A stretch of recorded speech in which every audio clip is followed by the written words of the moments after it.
Price the Lord. ഒരു മനോഹരമായ പ്രഭാതയാമത്തെ കൂടെ കാണുവാൻ കർത്താവ് നമ്മെ സഹായിച്ചതിനായി ദൈവത്തെ സ്തുതിക്കുന്നു. പ്രഭാതത്തിൽ പെന്തക്കോസ്റ്റ് മെസ്സഞ്ചർ എന്ന യൂട്യൂബ് ചാനലിൽ കൂടെ തിരുവചനം ശ്രവിക്കുന്ന എല്ലാ ദൈവമക്കളെയും ക്രിസ്തുയേശുവിൻ്റെ ധന്യനാമത്തിൽ വന്ദനം ചെയ്യുന്നു.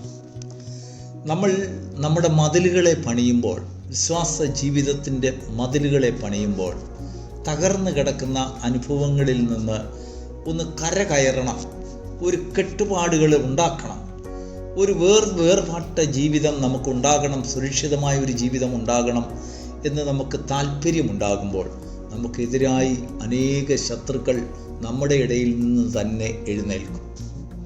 അതിനൊരു ഉദാഹരണം ദൈവത്തിൻ്റെ ആത്മാവ് നമ്മെ ഈ പ്രഭാതത്തിൽ എടുത്തു കാണിക്കുവാൻ ആഗ്രഹിക്കുന്നു. നെഹമ്യാവിൻ്റെ പുസ്തകത്തിലേക്ക് ഒന്ന് കടന്നു വരാം. നമുക്കറിയാം, നെഹമ്യാവ് ജെറുസലേമിൽ നിന്ന് അടിമയായി കൊണ്ടുപോയതായ ഒരു ബാലനായി താൻ യൗവനക്കാരനായ സമയത്ത് പേർഷ്യൻ കൊട്ടാരത്തിൽ, ക്രിസ്തുവിന് 450 വർഷത്തിന് മുമ്പുള്ള ചരിത്രമാണ് പറയുന്നത്, പേർഷ്യൻ കൊട്ടാരത്തിൽ പാനപാത്രവാഹകനായി നല്ല നിലയും വിലയും നല്ല സ്ഥാനത്തോടു കൂടിയതായ ഒരു ബഹുമാന്യമായ ഒരു ജോലി നെഹമ്യാവിന് ലഭിച്ചു. സുഖമായി കഴിയുവാനുള്ള എല്ലാ അന്തരീക്ഷം ഉണ്ടായിരുന്നുവെങ്കിലും തനിക്ക് ഏറ്റവും കൂടുതൽ തനിക്ക് ഭാരം താൻ വിട്ടുപോകുന്ന ദേശത്തെക്കുറിച്ച്.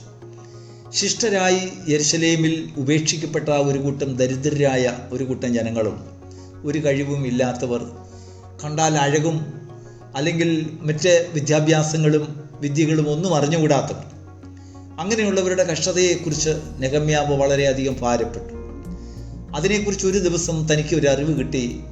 യെരുശലേം പട്ടണത്തിൻ്റെ മതിലുകളെയെല്ലാം ഇടിച്ചു കളഞ്ഞ് ശത്രുക്കൾ അതിനെ അനാവൃതമാക്കി അവിടെ തേരോട്ടം നടത്തി അവിടുത്തെ പട്ടണങ്ങൾക്കൊക്കെ തീ വെച്ച് മതിലുകൾ ഇടിച്ചും കളഞ്ഞൊക്കെ ഇരിക്കുകയാണ്.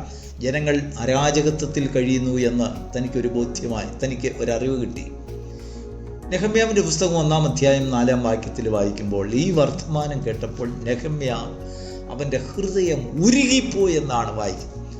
ഓടി സങ്കടത്തോടുകൂടി കരഞ്ഞ് ദൈവത്തിൻ്റെ സന്നിധിയിൽ ചെന്ന് പ്രാർത്ഥിച്ചു, ദൈവത്തോട് അപേക്ഷിച്ചു, എനിക്ക് ഈ പട്ടണത്തിൻ്റെ അതിൻ്റെ മതിലുകളെ പണിയണം എന്ന് ദൈവത്തോട് കൃപയ്ക്കായി അപേക്ഷിച്ചു. ദൈവം അവനോടുകൂടെ ഇരിക്കാമെന്ന് ദൈവത്തിൽ നിന്ന് വാഗ്ദത്തം ലഭിച്ചു. അങ്ങനെ നെഹമ്യാവ് ജെറുസലേമിലേക്ക് മതിലുകളെ പണിയുവാൻ വന്നപ്പോഴുള്ള സാഹചര്യമാണ് ദൈവത്തിൻ്റെ ആത്മാവ് നമ്മോട് ഈ പ്രഭാതത്തിൽ എടുത്തു കാണിക്കുവാൻ ആഗ്രഹിക്കുന്നത്.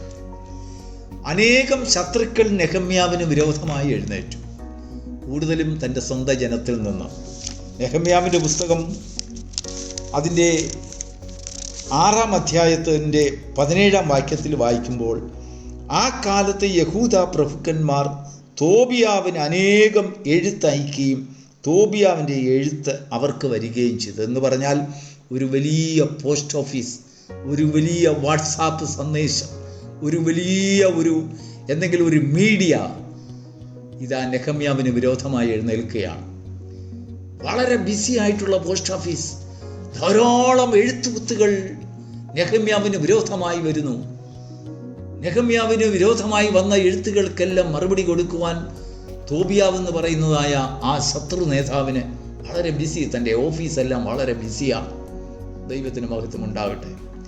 അതിലും വളരെ വിശേഷമായിട്ട് ദൈവത്തിൻ്റെ ആത്മാവ് എടുത്തു കാണിക്കുന്നത് നെഹമ്യാവിൻ്റെ പുസ്തകം 6-ാം അധ്യായത്തിൻ്റെ 5-ാം വാക്യം, സൻബല്ലത്തും കൂടെ ഉണ്ടായിരുന്നവരുമൊക്കെ അന്ന് നെഹമ്യാവിന് വിരോധമായി ഒരു ഭൃത്യനെ തുറന്നിരിക്കുന്ന ഒരു കത്തുമായിട്ട് അയച്ചു. നോക്കൂ, ആയിരക്കണക്കിന് ലെറ്ററുകൾ നെഹമ്യാവിന് വിരോധമായി അയക്കുന്നു, വരുന്നു, പോന്നു. ഭൃത്യന്മാർ, പോസ്റ്റ്മാൻ ഇങ്ങനെ ഡെലിവറി ചെയ്തുകൊണ്ടിരിക്കുകയാണ്, അങ്ങോട്ടും ഇങ്ങോട്ടും പോകുന്ന കത്തുകൾ. ഇതിനിടയ്ക്ക് അതുകൊണ്ടൊന്നും ഒരു പ്രയോജനം ലഭിക്കുന്നില്ല എന്ന് കണ്ടപ്പോൾ നെഹമ്യാവിൻ്റെ ശത്രുക്കൾ ഒരു തുറന്ന കത്തുമായിട്ട് ഇതാ വന്നിരിക്കുകയാണ്. എന്താണ് ഇതിൻ്റെ അർത്ഥം? രഹസ്യ കൂട്ടുകെട്ടുകൾ കൊണ്ട് ഫലമില്ലെന്ന് കണ്ടപ്പോൾ പരസ്യമായി ആക്ഷേപിക്കുന്ന, പരിഹസിക്കുന്ന, നിന്ദിക്കുന്ന, അപമാനിക്കുന്ന, ഉപദ്രവിക്കുന്ന എതിർപ്പുകൾ നിനക്ക് വിരോധമായി പ്രത്യക്ഷപ്പെടും. Praise the Lord. അടച്ചിരിക്കുന്ന കത്തുകളാണ് ഇതിനു മുമ്പ് പോയി വരുന്നതെങ്കിൽ നൂറ്റുകണക്കിന് കത്തുകൾ പോയി വന്നിട്ടും സ്വർഗസ്ഥനായ ദൈവം അതിന്മേലൊക്കെയും കത്തുകൾക്ക് നിഷ്ഫലമായി അതിനെ തീർത്തപ്പോൾ ശത്രു തോറ്റില്ല. ശത്രുവിധ തുറന്ന കത്തുമായി പരസ്യമായിട്ട് നിന്നെ ആക്ഷേപിക്കും. സന്ദേശകൻ കത്തുമായിട്ട് വന്നിരിക്കുക, പക്ഷെങ്കിൽ ദൈവത്തിൽ നിന്ന് കൃപ ലഭിച്ച നെഹമ്യാവിനെ സംബന്ധിച്ചിടത്തോളം ഇതൊന്നും വലിയ കാര്യമല്ല. ദൈവത്തിൻ്റെ ആത്മാവ് നെഹമ്യാവിനോട് പറഞ്ഞു, നിനക്കെതിരായി വന്നിരിക്കുന്നതായ തുറന്ന കത്തിനെ നീ കാര്യമാക്കണ്ട, ഞാൻ നിന്നെ ഏൽപ്പിച്ചതായ ജോലി ധൈര്യത്തോടെ ചെയ്യുക. 6-ാം അധ്യായത്തിൻ്റെ 15-ാം വാക്യത്തിൽ വായിക്കുന്നു, 52 ദിവസം കൊണ്ട് നെഹമ്യാവ് ജെറുസലേം പട്ടണത്തിൻ്റെ മതിലുകൾ പണിഞ്ഞു പൂർത്തിയാക്കി ഓടാമ്പലുകളെ ഉറപ്പിച്ചു. ശത്രുക്കളെല്ലാവരും കൂടെ ചേർന്ന് വന്ന് അതിനെ സൂക്ഷ്മതയോടെ നോക്കി. അപ്പോഴാണ് അവർക്കൊരു കാര്യം മനസ്സിലായത്, അവർ നെഹമ്യാവിൻ്റെ മുൻപിൽ അല്പന്മാരായി തോന്നി. അങ്ങനെയാണ് 6-ാം അധ്യായത്തിന് 15-ാം വാക്യം, ഞങ്ങളുടെ ശത്രുക്കളും അത് കേട്ടപ്പോൾ ഞങ്ങളുടെ ചുറ്റുമുള്ള ജാതികൾ ആകെ ഭയപ്പെട്ടു, അവർ തങ്ങൾക്ക് തന്നെ അല്പന്മാരായി തോന്നി. ഈ പ്രവൃത്തി ദൈവത്തിൻ്റെ സഹായത്താൽ മാത്രമാണ് സാധ്യമായതെന്ന് അവർക്ക് ബോധ്യമായി. എപ്പോഴാണ്? 15-ാം വാക്യം, ഇങ്ങനെ മതിൽ 52 ദിവസം കൊണ്ട് ഞങ്ങൾ പണിത് തീർത്തു. ഈ വാർത്ത കേട്ടപ്പോൾ ശത്രുക്കൾക്ക് ലജ്ജയായിപ്പോയി. ദൈവത്തിന് മഹത്വം ഉണ്ടാകട്ടെ. അനേക രഹസ്യ കത്തുകളും രഹസ്യ സന്ദേശങ്ങളും രഹസ്യ ആക്ഷേപങ്ങളും വരികയും പോവുകയും, ആയിരം സന്ദേശങ്ങൾ, മീഡിയകളെല്ലാം നിനക്കെതിരായി പ്രവർത്തിക്കും. ഒടുവിൽ അവർ തോൽക്കുമ്പോൾ, അതുകൊണ്ട് ഫലമില്ലെന്ന് കാണുമ്പോൾ തുറന്ന കത്തുകളുമായിട്ട് വരും. പരസ്യ പ്രസ്താവന. തകർന്നു പോകരുത്. ദൈവത്തിൻ്റെ ആത്മാവ് പറയുന്നു, ദൈവം നിന്നോടുകൂടെ ഉണ്ടെങ്കിൽ നിന്റെ ശത്രുക്കൾ ലജ്ജിക്കുന്നതായ ഒരു ദിവസം കാണും.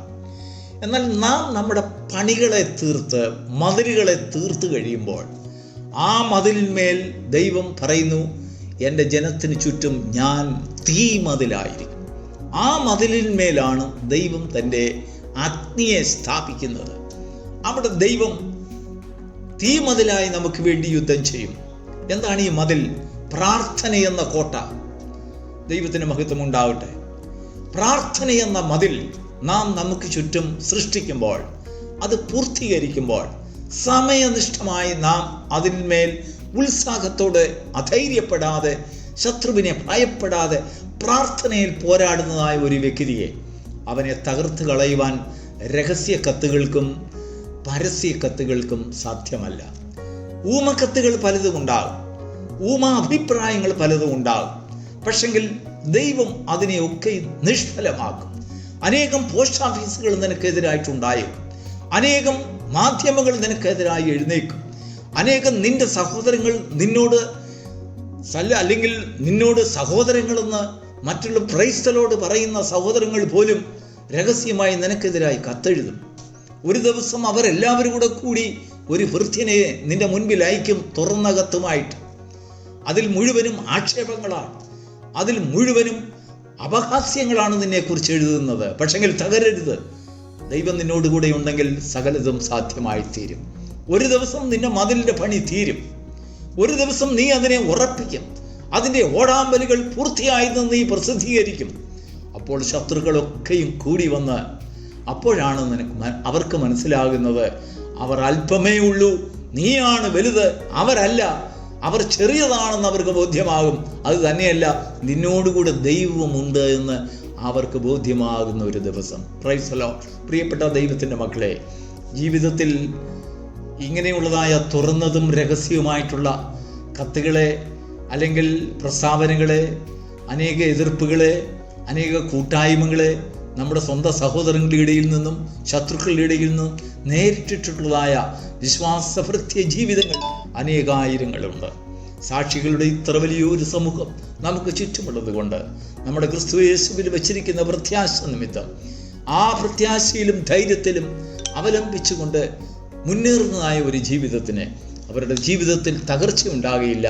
ഒരു ദിവസം നീയാണ് വലുതെന്നും നിന്നോടുകൂടെ ദൈവമുണ്ട് എന്നും ശത്രു മനസ്സിലാക്കുന്ന ഒരു ദിവസം കാണും.